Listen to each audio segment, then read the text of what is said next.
Les amis, bienvenue dans cette nouvelle vidéo. Donc juste avant de commencer, je voulais vous montrer un petit peu ce nouvel endroit encore absolument extraordinaire, féerique. Regardez ça, c'est quand même incroyable. Donc on va aller trouver un petit endroit sympathique et donc dans cette vidéo on va parler en fait vraiment de l'importance d'avoir des passions. Puisque quoi de plus important dans la vie que de se sentir pleinement vivant. Et justement les gens qui se sentent pas très bien, c'est des gens généralement qui sont qu'à moitié vivants, qui sont morts vivants on pourrait dire. Et une manière très simple, je vais vous aider à découvrir comment, et bien justement c'est d'avoir des passions et de vraiment de les vivre. Et vous pouvez en avoir une seule, vous pouvez en avoir plusieurs. Et je vais vous aider justement dans cette vidéo à les trouver ces passions si vous ne les avez pas déjà. Et si vous avez déjà des passions, je vais vous aider en fait à y voir encore plus clair et à vous donner quelques astuces pour aller encore plus loin dans ce merveilleux processus, bien que de se laisser porter tout simplement par quelque chose qui nous anime grandement, quoi. Voilà les amis, donc c'est parti.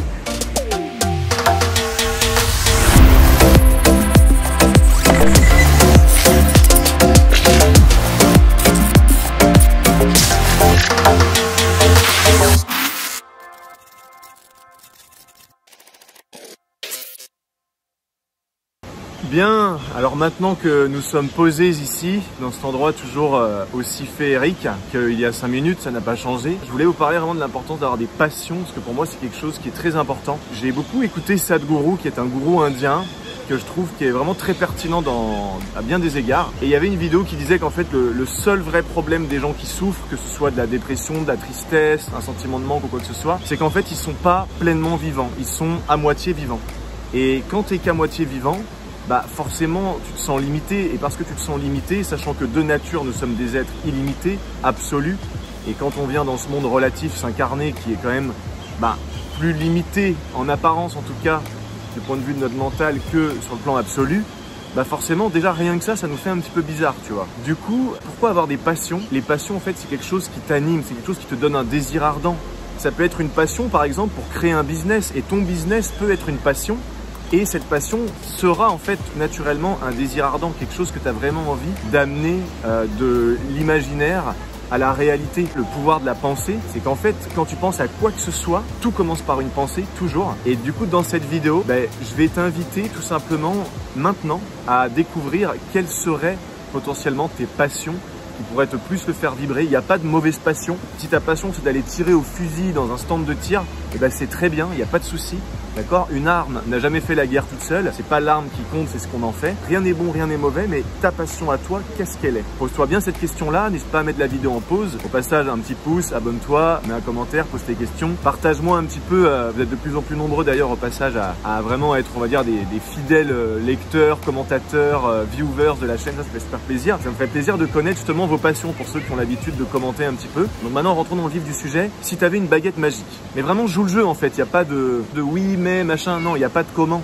Là, on est dans la pure attitude, dans le pur flow. Si tu avais une baguette magique, que tu avais la lampe d'Aladin et que tu pouvais demander à matérialiser, à réaliser tous les rêves, tous les désirs que tu souhaites, qui tu serais déjà le plus important? Tu as une baguette magique, je sais pas, tu peux être le futur Tony Robbins, être le plus grand coach, orateur, speaker au monde ou ce que tu veux.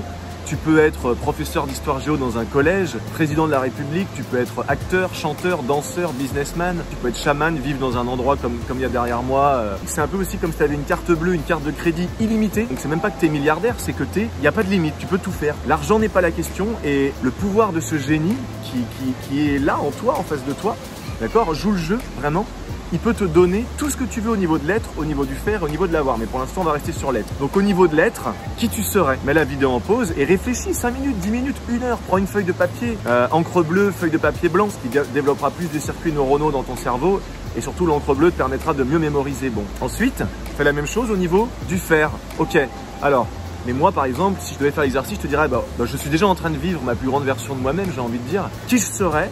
Je serais ce gars-là, en fait, qui ne fait que voyager, qui rencontre des types extraordinaires, tu vois, qui est tout le temps seul, mais qui, parce qu'il a les couilles d'être tout le temps seul, finalement est toujours avec plein de gens. Et ouais, je serais rien d'autre que ça, en fait, que ce gars qui voyage, qui a une vie simple, finalement, tu vois, qui vit simplement, qui vit largement en dessous de ses moyens, qui a compris que la richesse, la plus belle richesse du monde, c'est avant tout au niveau de l'être et dans les choses très simples et surtout les gens extraordinaires que tu vas rencontrer, etc. Qu'est-ce que tu ferais? L'argent n'est pas la question. Tu peux être, faire et avoir absolument tout ce que tu veux dans la vie. Du être, qu'est-ce que tu ferais? Qu'est-ce que tu ferais? Est-ce que tu ferais le tour du monde? Est-ce que tu ferais du circuit? Est-ce que tu ferais du saut à l'élastique? Est-ce que tu ferais de la Formule 1? Est-ce que tu ferais des associations pour aider les gens? Est-ce que tu créerais des business extraordinaires? Est-ce que je sais pas, tu vois, qu'est-ce que tu ferais? Et ensuite, au niveau de l'avoir, qu'est-ce que tu aurais? Est-ce que tu aurais une voiture? Est-ce que tu en aurais 40? Est-ce que tu aurais une maison? Est-ce que tu en aurais 200? Il n'y a pas de limite en fait, il n'y a pas de bien ou de mal, il n'y a pas de oh c'est pas écolo, c'est écolo, c'est... Non, on s'en fout de tout ça. Être, faire et avoir, il n'y a pas de limite. Qui tu serais? Qu'est-ce que tu ferais? Si tu as bien joué le jeu, et encore une fois, je t'invite à mettre la vidéo en pause. Si tu as bien joué le jeu, bah en fait, tu vas pouvoir te rendre compte exactement finalement de qu'est-ce qui te fait vibrer. Et à partir de tout ça, même si au début, alors ça peut être très général, ça peut être des ressentis, ça peut être spécifique. D'ailleurs, tu peux aussi fermer les yeux et te poser la question, ok, si j'étais la meilleure version de moi-même, la plus grande, la plus grandiose, la plus authentique, la plus belle, la plus lumineuse, etc. Comment est-ce que je me sentirais? Et moi, des fois, quand je sens que j'ai un petit soupçon d'énergie qui est en train de baisser, tout de suite je me recentre, je me concentre, je ferme les yeux et je me concentre sur les ressentis de qui je suis lorsque je suis vraiment la plus belle lumière de mon être, la plus belle version de mon être et tout ça. Et du coup, tu peux fermer les yeux et te concentrer donc sur ce que tu ressens, quoi. Ensuite, à partir de tout ça, quelles sont tes passions et comment les vivre? Maintenant, on va parler de ça. Et ben écoute, moi j'estime que quand tu as une vraie passion, tu n'as pas à te forcer à le faire. C'est-à-dire, si ta passion c'est de faire du street workout, dans mon cas plus précisément, moi je suis passionné en fait depuis quelques mois, depuis cet été en fait. Alors j'ai toujours été passionné de sport, tout ça, plutôt cardio et tout à la base, et d'arts martiaux depuis tout petit. Moi je suis comme Obélix, je suis tombé dans les arts martiaux étant tout petit. En fait il faut comprendre, je dis ça parce que j'amène ça en fait parce que la première chose à comprendre c'est qu'une passion elle peut évoluer. Avant j'étais omnibulé par faire des combats, par casser la tronche des mecs et de me faire casser la tronche accessoirement. Et aujourd'hui, ça m'intéresse plus. Par contre, je suis dans un mode d'art martial beaucoup plus interne. Tu vois, je vais fermer les yeux, je vais faire des katas, c'est-à-dire des mouvements lents ou rapides d'ailleurs. Et tu vois, je vais vraiment aller dans le ressenti du coup. Quand j'envoie un coup, une danse, c'est presque une forme de méditation pour moi. Et qui me permet de ressentir, de canaliser, de développer l'énergie sexuelle. Tu te rappelles, j'ai fait une vidéo récemment sur ça. Lorsque quelque chose te passionne vraiment, ça devrait pas être un truc pour lequel tu te forces. Si tu es vraiment passionné de street workout, tout à l'heure moi je disais que depuis cet été, donc j'étais tombé vraiment en amour pour le calisthénique. C'est un mélange de street workout, donc de muscu avec le poids du corps et aussi de gymnastique où en fait tu apprends à tenir sur les mains, tu apprends à tirer sur des barres pour ensuite te mettre en équilibre sur les barres, sur les mains, faire des saltos, des backflips, tout ça. À l'époque, si j'avais fait ça, je sais que ça aurait été un truc un peu pour rechercher l'attention et tout, pour impressionner, tout ça. Et aujourd'hui, pas du tout. C'est quelque chose, en fait, ça va vraiment au complément avec des arts martiaux où, en fait, je trouve ça extraordinaire quand tu te mets sur les mains et que tu tiens comme ça en équilibre, bah justement d'aller sentir ton corps comme jamais tu le sentirais si tu faisais pas ça, tu vois. Bon, moi après, c'est mon expérience à moi. Méditer, prier, me centrer, tout ce qui est... Alors aujourd'hui, j'ai plus besoin d'aller chercher à l'extérieur quoi que ce soit, même si je reste très enseignable et que au niveau du qu'est-ce que t'écoutes, il y a des choses qui m'inspirent, mais je continue d'apprendre. Disons que j'adore, c'est un besoin vital pour moi de me centrer. J'ai pas quelque chose de fixe, c'est quelque chose de toujours freestyle dans le flow. J'ai fait encore une vidéo récemment, je parlais du flow. Mais voilà, il y a des jours, je vais me lever, tu vois, aujourd'hui, je me suis levé, alors pas toujours comme ça, j'ai eu envie de faire 2 heures de méditation, de yoga, de prière, de trance. J'en avais besoin, tu vois, et après j'ai fait un peu de gainage et tout, tu vois. Et il y a des jours, je vais peut-être faire qu'une demi-heure, par exemple, de qigong, de yoga, enfin bref. Mais j'ai besoin, tu vois, d'avoir cette routine où je vais aller respirer, et je vais aller synchroniser corps, âme, esprit, et puis je vais aller connecter ce que j'appelle l'esprit saint. Comme nous disait notre grand maître, tu te laves les dents tous les jours, tu te prends une douche tous les jours. Si c'est pas le cas, bah tu sens que ça commence à craindre assez rapidement.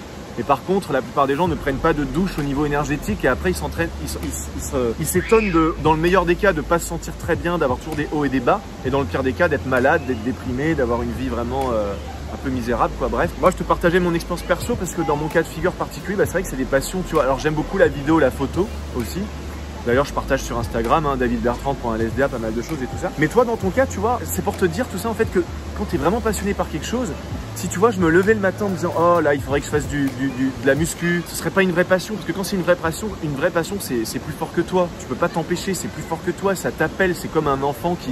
Tu vois, c'est plus fort que toi, quoi. Et après, une dernière chose pour terminer, j'avais beaucoup aimé une des interviews de Jacques Brel, le lien sera dans la description, qui disait en fait qu'un homme, alors un homme au sens humain, connaît déjà ses rêves tout petit. En fait, ça, pour moi, c'est complètement vrai parce que ça fait partie de ton ADN profond, de ton âme, de ton système intégral, quoi, de ton corps, âme, esprit. En fait, on est avec nos rêves.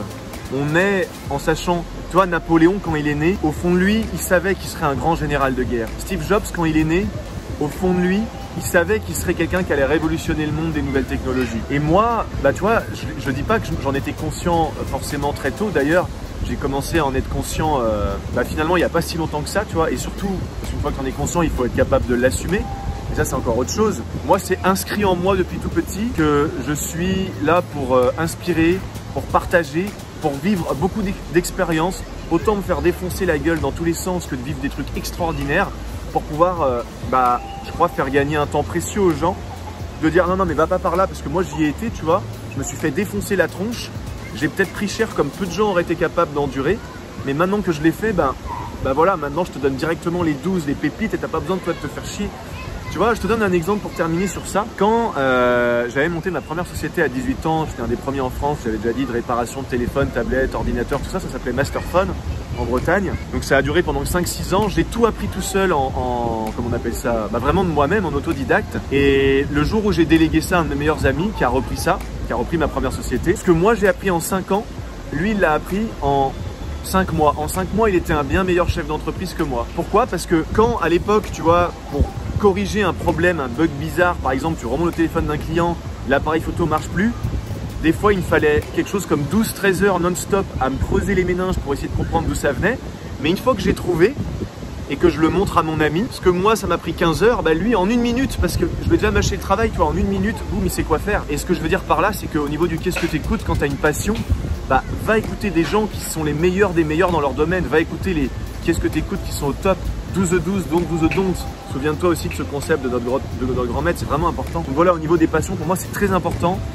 Une vraie passion pour moi c'est inconditionnel pour résumer cette vidéo. Il n'y a pas besoin d'y penser, il n'y a pas besoin de forcer, ça se fait tout seul. Alors bien sûr des fois tu peux avoir un peu plus de mal à te motiver parce que tu peux être un peu fatigué, tout ça.